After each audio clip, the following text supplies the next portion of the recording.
Hello, hello, hello. Beautiful souls, I am excited to be with you today and or at the time that you get to watch this. And so welcome. Today is March 18th. Hmm. And it is a new moon, and spring equinox is happening this weekend. So celebrating all of that um, with you. And hmm, today we're going to actually focus on integrating all of the small steps we've been taking in our courage circle together and kind of honoring that point of balance that is happening within the planets, within the calendar year, and as is true, um, let that be a mirror for where we are internally as well, right? So before we go any further into this um, circle for today, let's go ahead and come present. Um, and to do that, we are going to just come to the edge of our seats.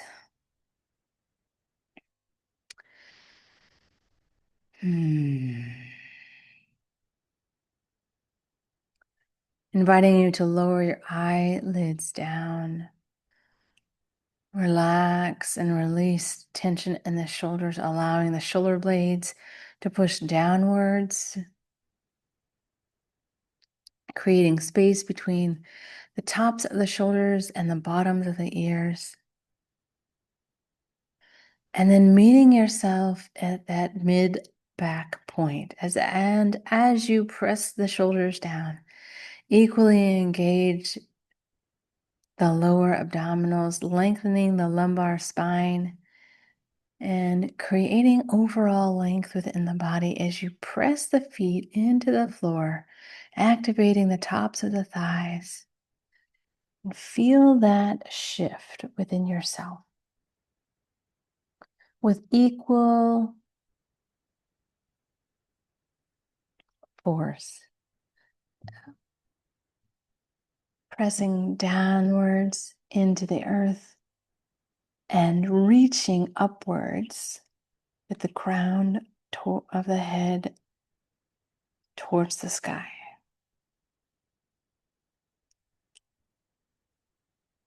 And noticing within yourself that that balance point is the heart space, both the front and the back of the heart space. Taking a moment to breathe into that. Inhaling through the nose. Exhaling through the nose. This time inhaling through the nose. Exhaling with an audible sound through the mouth. Inhaling through the mouth. Exhaling through the mouth.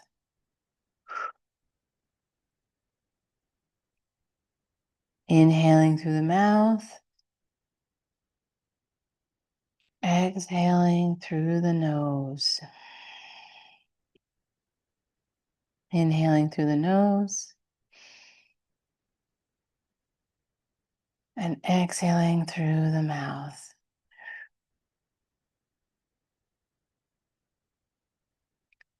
Allowing yourself to come into stillness. Releasing tension at the eyes, at the jaw, at the shoulders.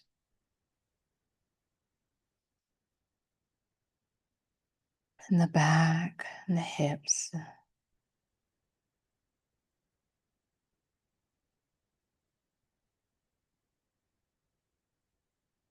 and allowing yourself just to integrate this stillness.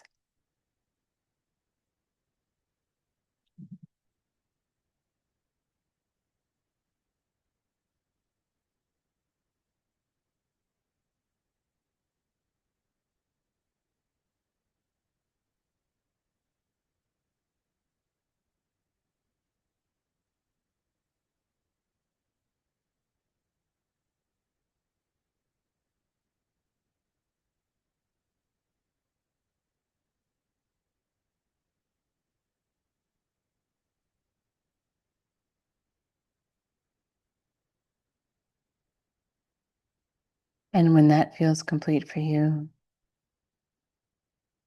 inviting you to flutter the eyelids open,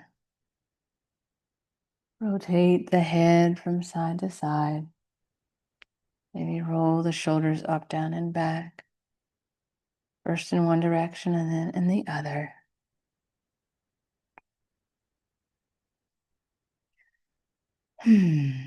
And hi, it's great to be here together.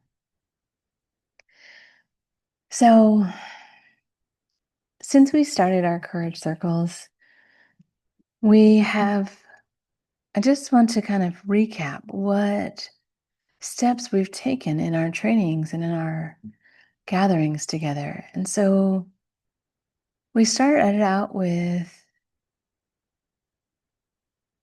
self abandonment, right? And in doing so, we had the opportunity to learn awareness of pattern. And then we had a training around the map of consciousness, right? And we got to learn about awareness of states.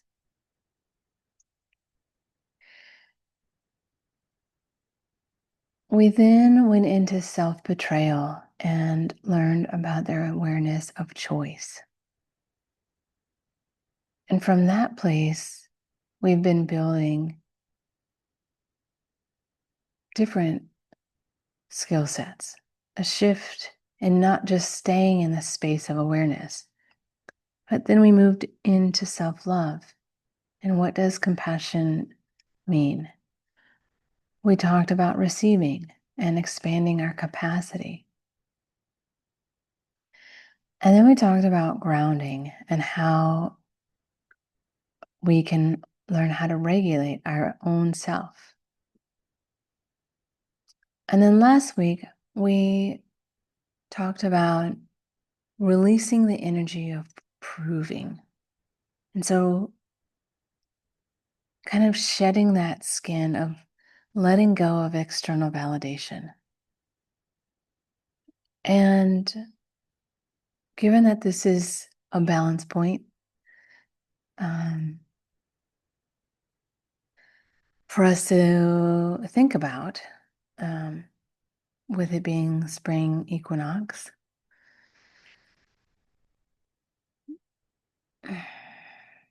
what arose in me is this question around self trust. So, can I trust myself to choose differently? And this is really where I want us to hang out for the day, because self trust ultimately is embodied sovereignty. It is the bridge of staying attached to the identity of healing and actually stepping in to leadership. So, with self trust,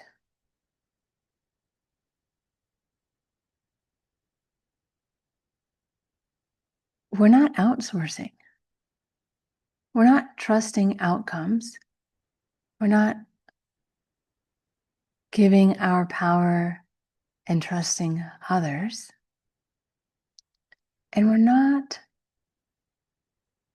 in this space of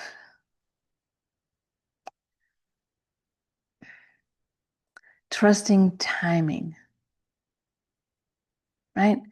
Just letting it go out into the universe and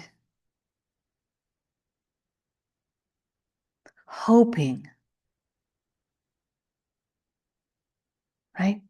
Because the presence of hope actually indicates that there is scarcity, that trust doesn't actually exist. And so what we're talking about here when we talk about self-trust is trusting our ability to meet whatever arises.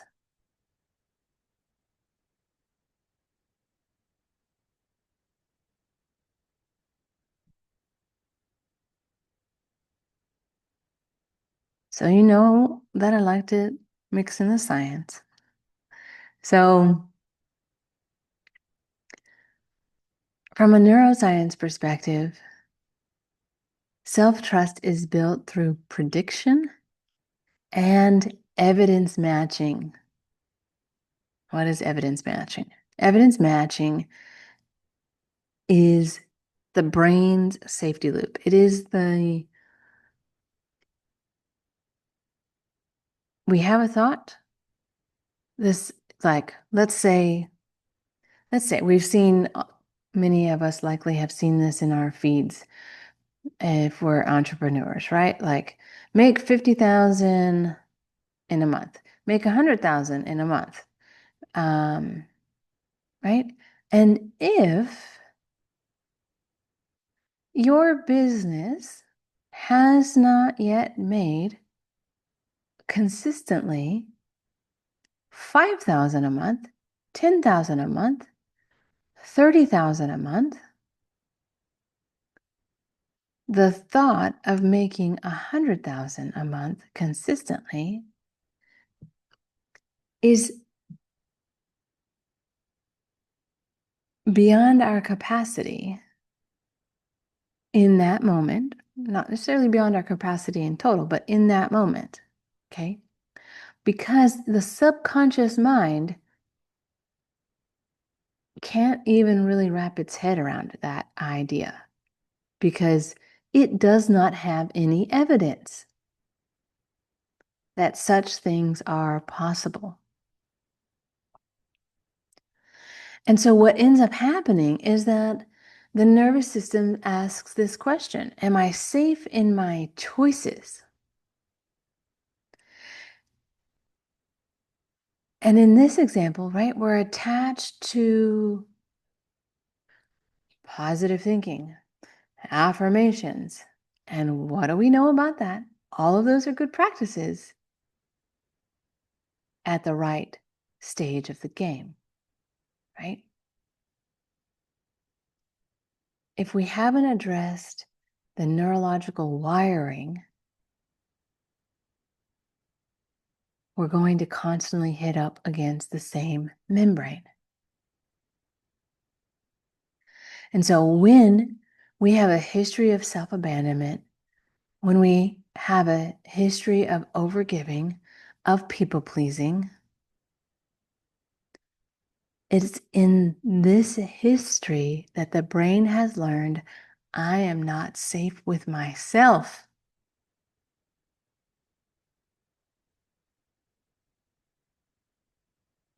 And as a result, we get intuitive hits and then we dismiss them.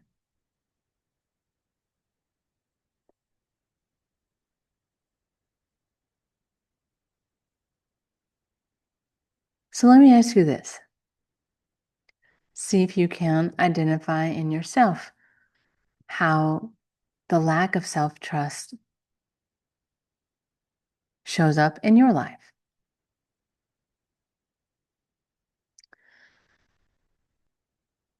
You're presented with a choice.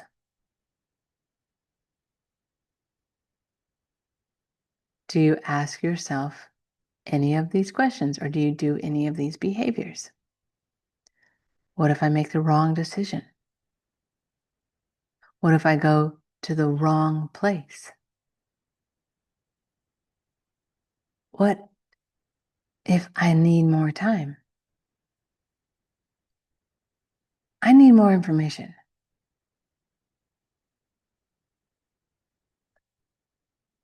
You know what? I'm just going to wait and see.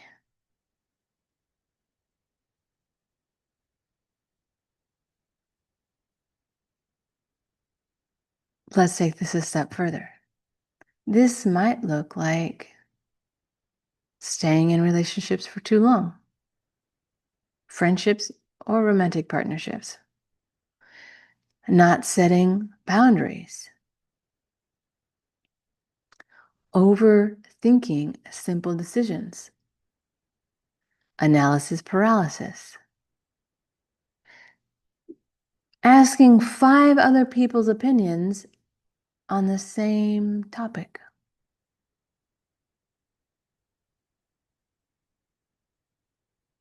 Writing commitments to yourself, creating space in your calendar for yourself, and then not honoring those commitments.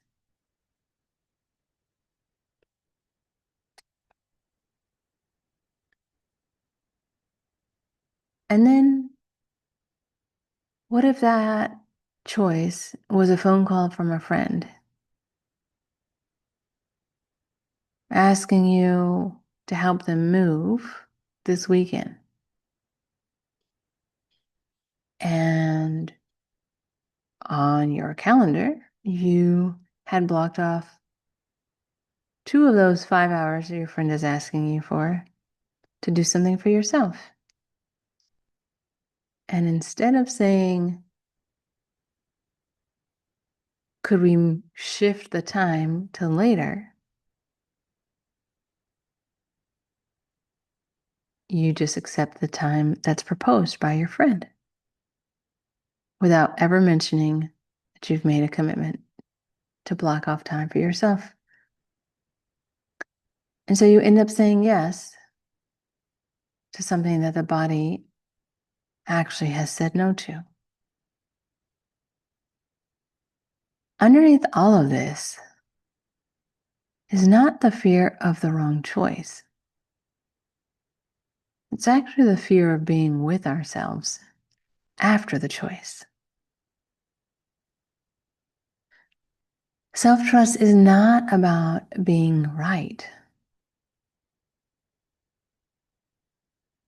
It's actually built by being loyal to yourself. So what does this really look like? How do we actually build self-trust and build up self-loyalty? There's 3 pillars that I find helpful to look at. One is self-honesty. Can I tell myself the truth before I explain it away? If you find yourself in that space of over-explaining your actions, over-defending, or defending at all, right? You're in this space of ego.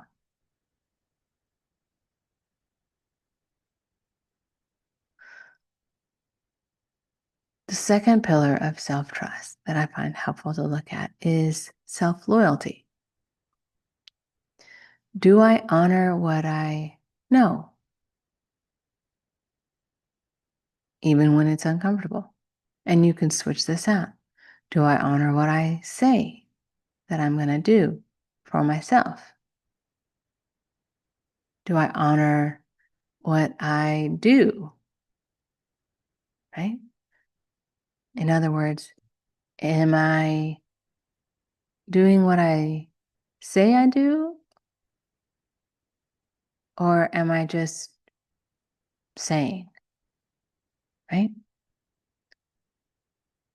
How does that saying go? Like, um, many of us likely got exposed to that with our caregivers, right? Like, do as I say, not as I do, right? But if we act in that manner, and many of us have been programmed to act in that manner, right? That's why we have these people-pleasing and overgiving circuitry in our nervous system because we were trying to figure out what was safe. And that's how we found safety, by abandoning ourselves, right? But we're not 6 anymore. So we can choose differently now. And now that we have the awareness of how we abandon ourselves, we can make an embodied choice towards our own sovereignty and start to integrate a shift in that in what choices look like, how we respond to choices presented within ourselves and within the outer world. And the third pillar of self-trust that I'm inviting us to look at is self-responsibility. So the primary question there being, can I hold myself in the aftermath of my choices without collapsing into shame, guilt, judgment?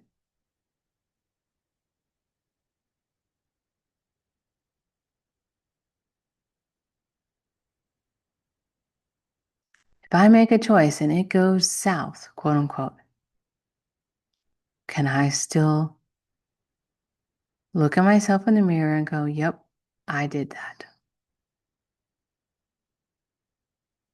That sucks. And I take responsibility of the parts that are mine.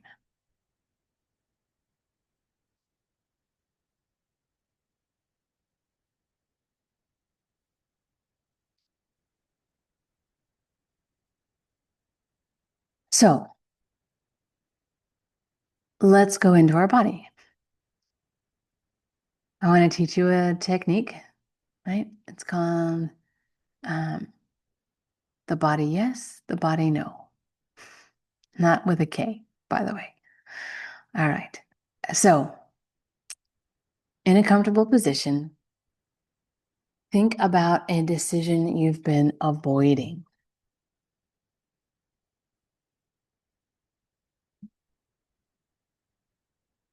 If it helps, you can lower your eyes, but just be in a comfortable posture.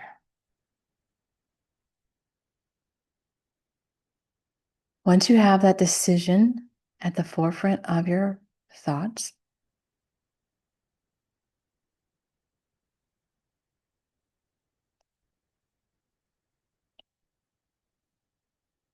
whatever that question is, situation is, right, that you've been avoiding to making a decision around,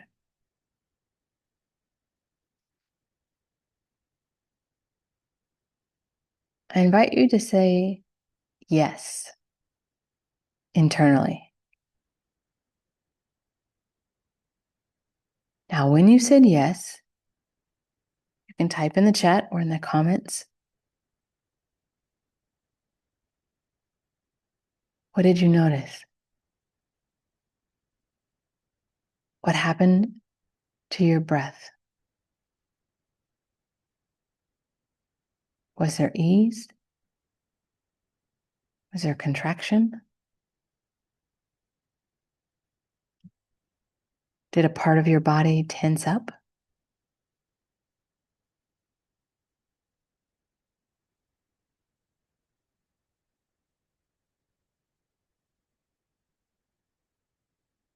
Take a few moments to write down what your experience was.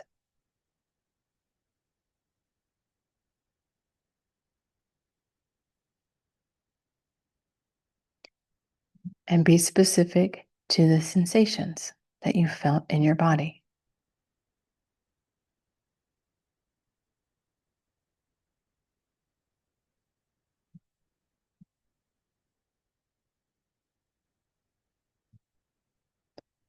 All right. If you're done, let's continue. If you're not, pause the video until you get done and then start it up again, okay? So for those of you that are done, take the moment, just shake it off, okay? Come back to neutral. Bring forward that same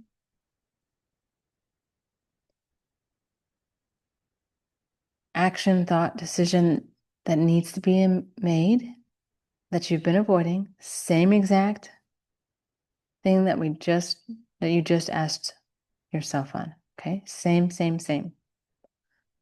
Now this time,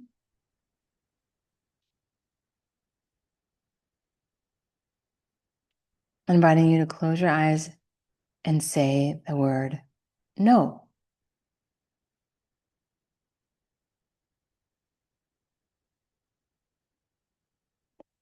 And what happened? Again, did you experience a shift in your breath? Did you feel more ease and expansion? Did you feel contraction? What sensations did the body share with you?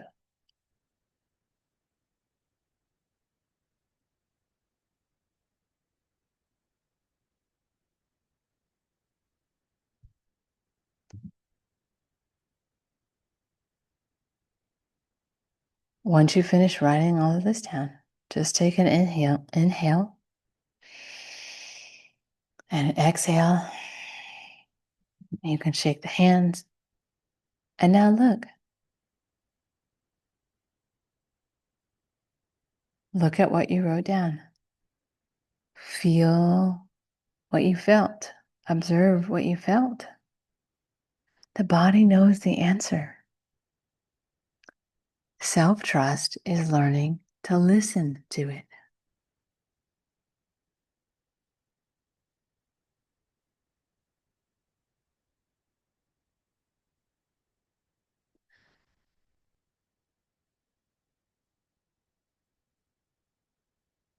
And you're welcome. Now you have made your decision that you've been avoiding. All right. So let's continue. We're going to weave in polyvagal theory, right? And so, as a recap, sympathetic state, right? This is fight, flight. This is urgency, impulsive decisions. Then we've got dorsal state, right? This is freeze, indecision, and avoidance. We just have a technique that we now can help us navigate through that space, right? And then we have ventral,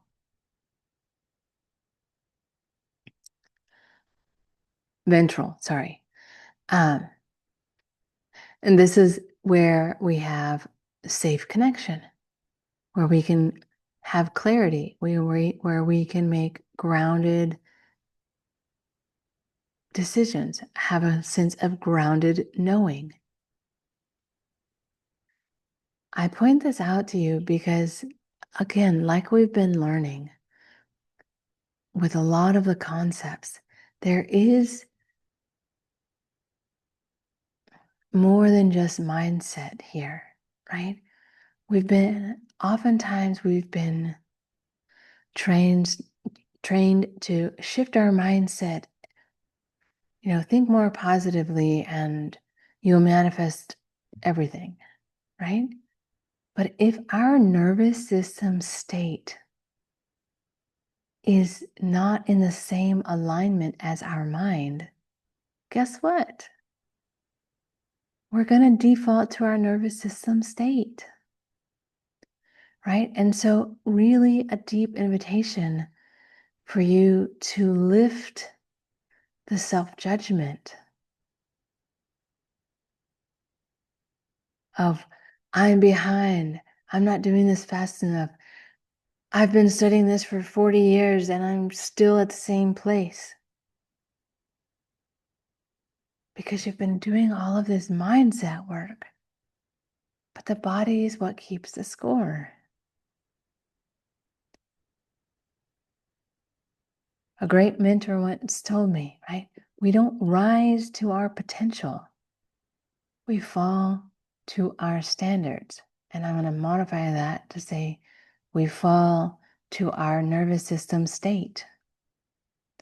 Our nervous system state is what regulates our internal and external reality. As we expand the capacity for our nervous system state, all of those beautiful things that you've been working on in your mindset start to happen, and it seems like magic, and it's wonderful, right? You've been doing all of this work, and I want to acknowledge that. Now we have to integrate it, though. So self-trust is not just a mindset game. It is us building the capacity of our nervous system as well. Okay?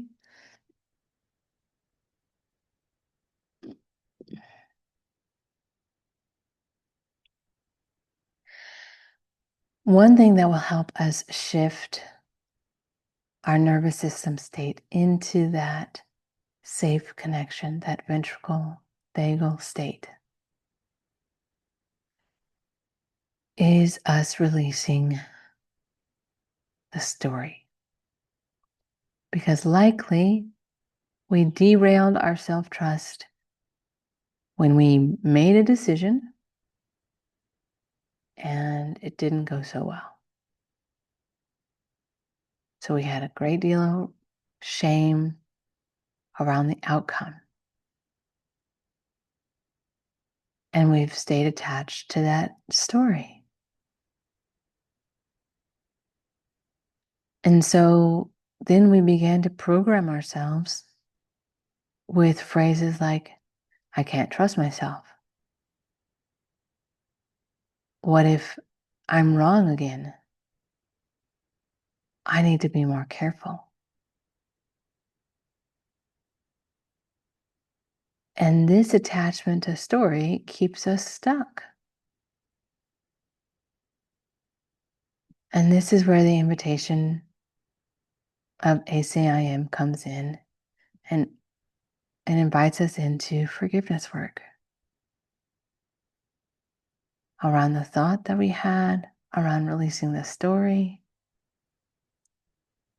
around acknowledging that our story is where the ego lives. Our story, because our story is where the ego lives, our ego either lives in the past or in the projections of the future, neither of which exist.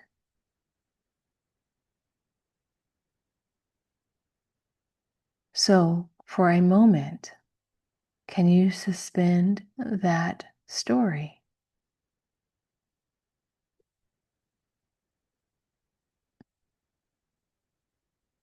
And if yes, then I invite you into a practice of forgiveness. And it goes something like this: sitting with that story. What part or percentage of that story are you willing to let go of? 100%? 10%? 80%? Fill in the blank. That's honest, right? How do we build self-trust? It's the first pillar, self-honesty. So honestly, what percentage of that story are you willing to let go of?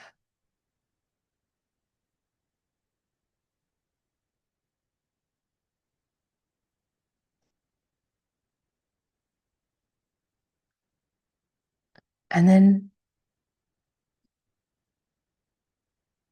you can do this. You can write it out. You can do it with me here as we practice it just verbally.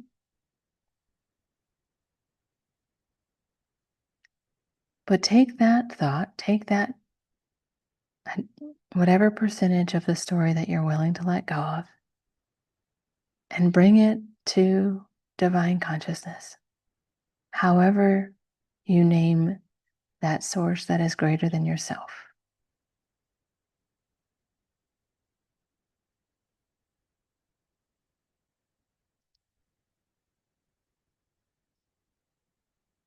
and lay that thought down. Maybe you put it on a silver tray. Maybe you put it in a river and watch it wash away. Maybe you put it in a fire and let it burn up. However you choose to visualize the release of the thought of that story and your identity as a result of that story, I invite you just to lay it down.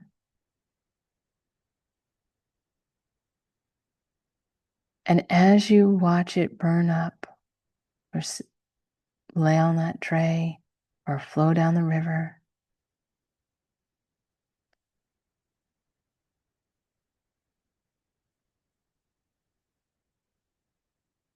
I invite you to say, forgive me for the unconscious attacks that I had against myself. Forgive me for seeing myself as separate from Source, Creator, Universal Consciousness.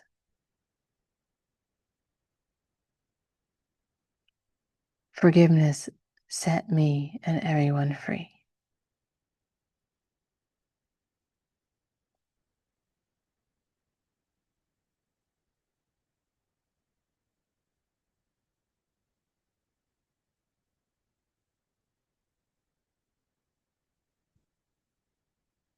When that feels complete,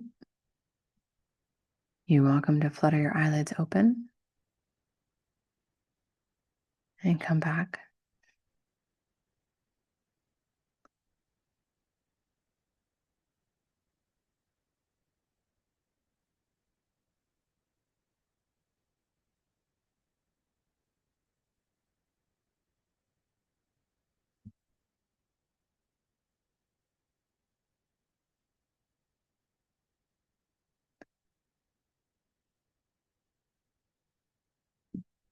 When we ask for forgiveness in the context of ACIM, we're asking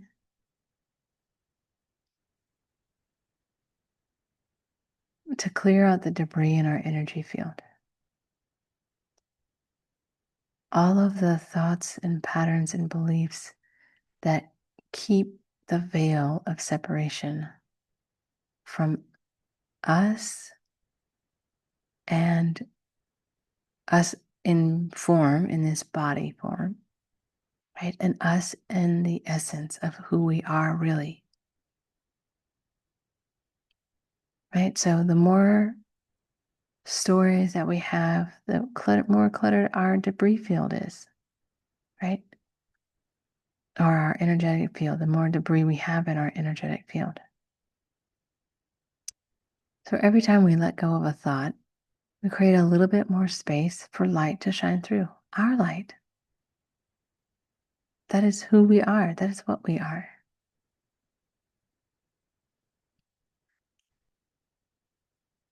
Self-trust is not ego trust. Self-trust is when we come into an alignment with divine, with that light of who we are.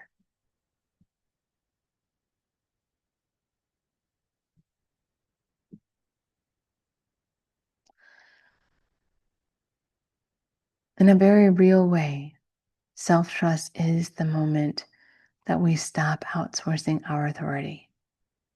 It is the moment when we create in ourselves safety.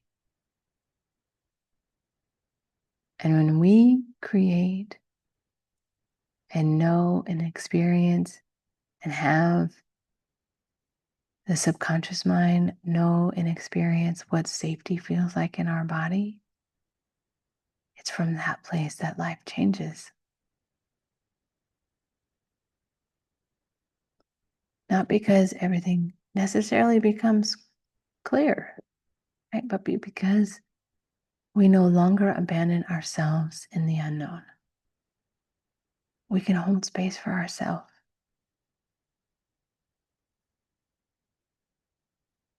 So just remember that self-trust is built through self-loyalty, not perfection.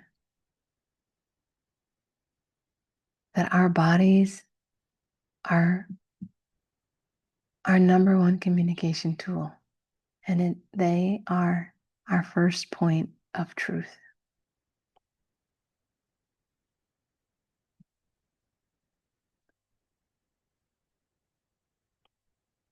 And the third thing that I really want to emphasize is this concept of certainty. We actually don't need certainty to trust ourselves. More than anything, we need presence.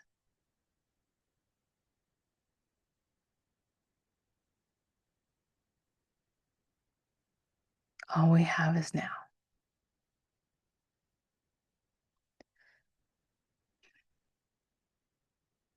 Inviting you to take a deep inhale with me and an exhale.